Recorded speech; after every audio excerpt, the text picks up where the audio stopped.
Que llega el boca portal que se abre en el aire, atraviesas el portal y apareces en otro punto de la otra punta del país o en otro mundo incluso. Y claro, a veces eso es una cosa que usamos mucho los autores de literatura fantástica, pero es un poco como hacer trampa, ¿no? Porque si te paras a pensarlo, ¿de dónde sale ese portal?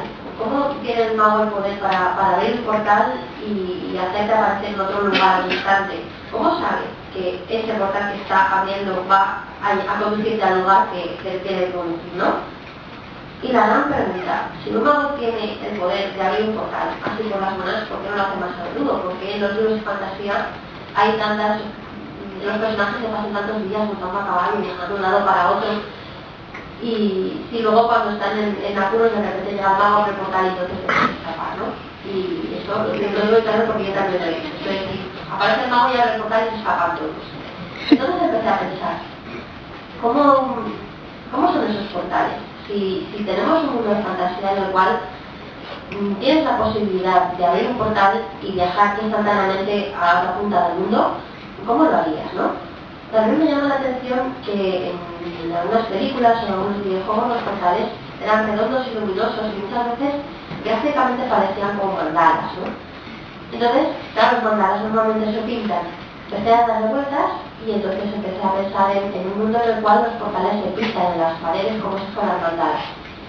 Y claro, pues ya seguí planteándome, todo el mundo sabe pintar estos portales y aún así seguimos teniendo el mismo problema, ¿no? ¿Cómo hace para que estos portales funcionen? Y ahí fui sacando poco a poco la historia de la Academia de los Portales, que era el sitio donde se forman los pintores de portales.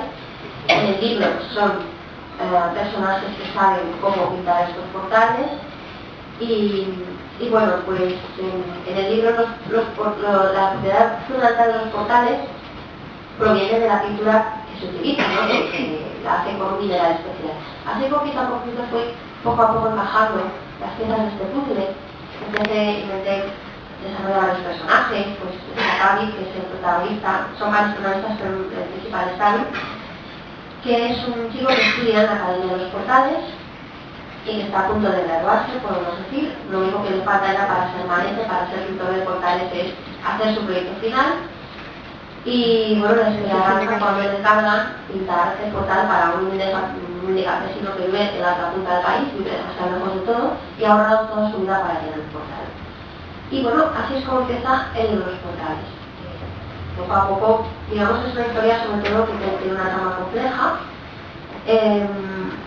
Yo, como digo, empecé a tomar notas para esta historia, pues allá por el 2007, además tengo una libreta donde iba anotando más o menos lo que era la trama principal, ya la tenía, pero me interesaba sobre todo también desarrollar el mundo, pero que se desarrolla la historia. Si tú tienes un mundo en el cual existe la posibilidad de pintar portales, cómo funcionan,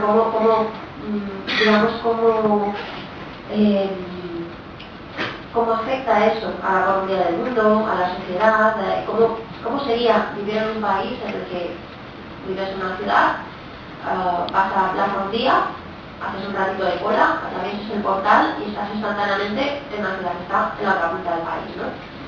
Pues